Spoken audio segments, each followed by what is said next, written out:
Remember to always wear your PPE, your personal protective equipment, and if in doubt, get a licensed, insured, experienced tradesman to do the work that you need.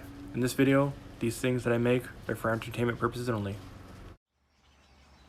Hey guys, so my plans on getting this stupid John Deere running have been put to the back burner. I did get the new carburetor, which comes with some new gaskets. Now the reason why I went with a new carburetor, and apparently take this off, this is tested in factory, is because the solenoid here would be like 20-30 bucks, the carburetor was 60. So I'm like, you know what, just put a new one on. I'm gonna keep the old one. Obviously I'll drain all the fuel out of it and everything if there is any fuel in it, because it does run if I do add fuel into it, which I will demonstrate, but it doesn't run for long. So to me, that says a fuel problem. Obviously we fixed the fuel pump issue, which was the problem, and then I think it's this solenoid here that when activated opens up and lets the fuel come in to the bowl of the carburetor. Obviously, in my opinion, I don't even think that's needed, but you know John Deere. Which, a fun fact is now they're stopping farmers from being able to customize their firmware. So they're tightening up their ability. So now you'll need a special technician to come in and adjust your John Deere's, what do you call it, computer. So technology isn't always your friend, like in this case. So the hood problem has gotten a lot worse. I'm not sure what I'm gonna do with this yet, how I'm gonna do it, but I want to keep the hood at least together-ish. So I put the air compressor right beside it so it won't fall over, and we're going to attempt, I got mosquitoes all around me, to start this thing. At least I'm going to demonstrate the carburetor not working properly. So just dump some fuel in here. As you can see, it's a bit wet, and just listen. You hear a little click. Now, if I go down over here, scooch over, and I try to find out where, there it is.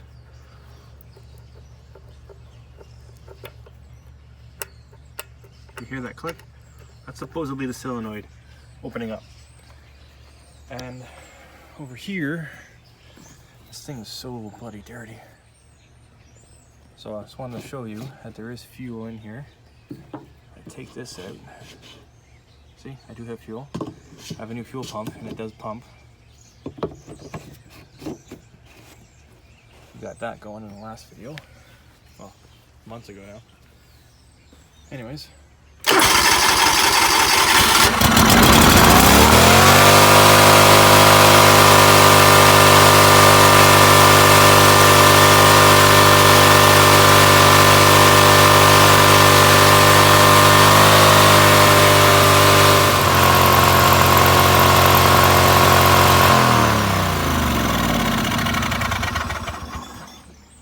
Okay,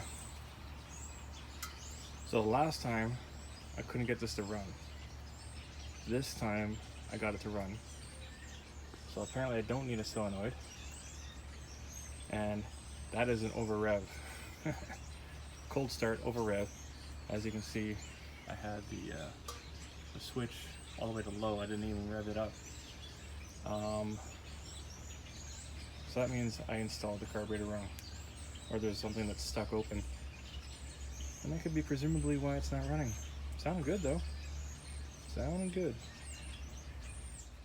So you've seen me take it apart before, and I'm getting eaten alive out here by mosquitoes.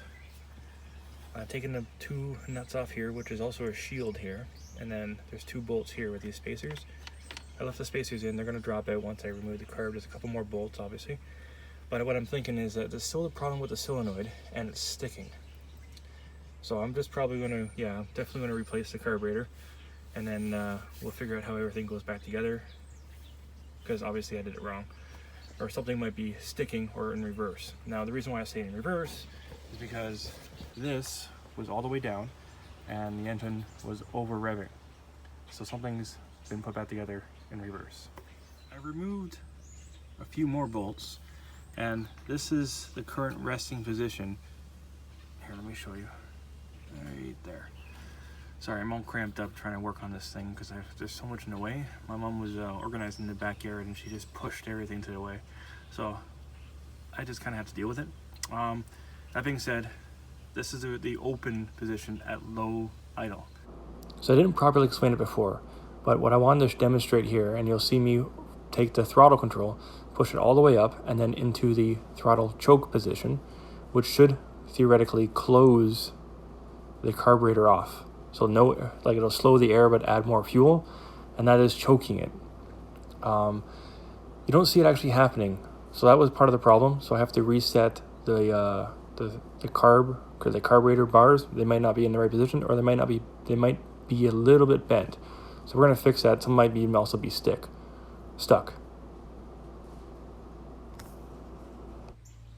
So the hood finally broke off the rest of it, so I'm just probably gonna remove it.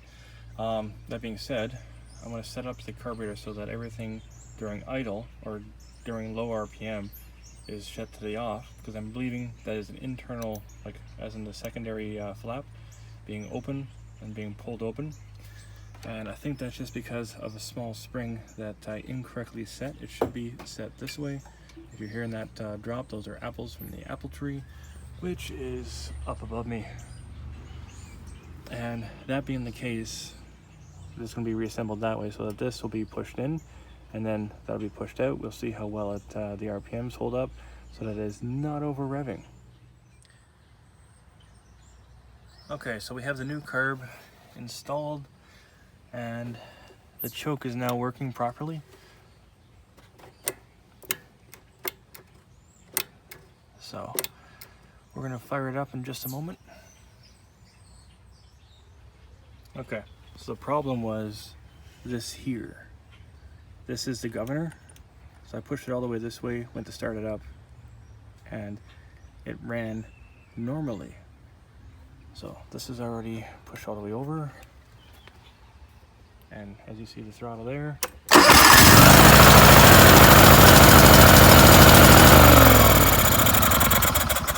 Now that's in the choke position and the throttle's up.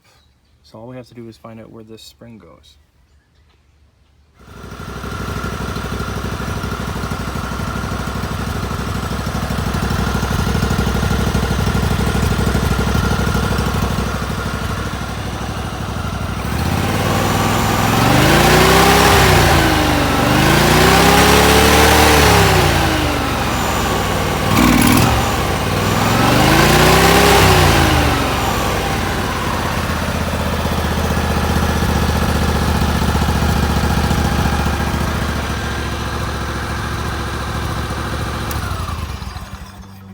Turned the wrong way there for a second.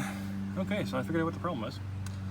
If you look into here, there's a pin right down there. Get the focus, you can see it anyways. I just had to push that pin back in. That's the governing system of the John Deere. And these solenoids, if you leave it for a while, they will freeze up, and that's what happened with the other carburetor solenoid. I'll just zoom out. There we go. So this one got all gummed up, kind of like when you leave a car for a while, the fuel injectors will all seize up. And I totally forgot about that, so I should have taken this apart and cleaned it. So this is fine, this solenoid is fine, this carburetor is fine. Not really a big deal to me. It's cost me 60 bucks. I could have taken it to a dealer, could have paid a lot more. All that caused my issues was that pin, and I noticed it was a bit clean, so I just pushed it back in. That solved my idling problem. So that pin right there controls the governor. I didn't think it was a big deal. Apparently I was wrong. So learned a fair bit about this. I got a fancy smancy new carburetor that I didn't need, but hey, them's it could have been worse. It could have been $100+ an hour at a dealer. So this is fixed. I'm gonna put it back together. That's trashed, like completely. Awesome. So thanks for watching, guys.